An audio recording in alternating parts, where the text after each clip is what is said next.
La FIA modifie 2 points du règlement sportif de la F1 à quelques jours du début en Australie. Premièrement, tour de formation sera obligatoire pour les pilotes qui s'élancent des stands.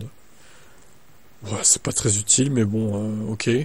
Donc ça veut dire qu'ils vont faire le tour de formation avec les autres, ils vont rentrer au stand, ils vont attendre que le feu passe au vert. Et toutes les voitures partant de la voie des stands et en mesure de le faire doivent quitter la voie des stands et rejoindre le tour de formation.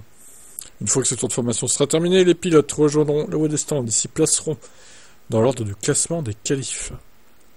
Et avant cette nouvelle règle, les pilotes avaient le choix d'y prendre part ou non. Ils n'étaient pas obligés en fait. Et se placer en fonction de celui qui sort premier du garage.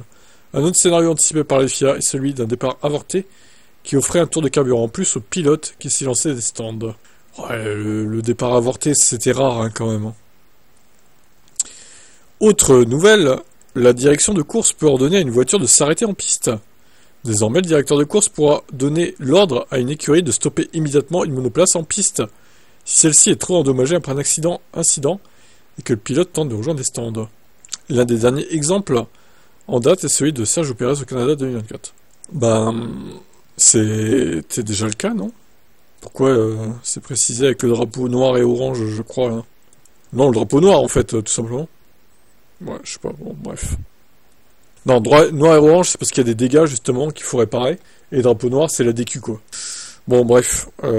Pas des mesures très importantes, très utiles, hein, franchement. Ça changera pas grand-chose, pour le coup.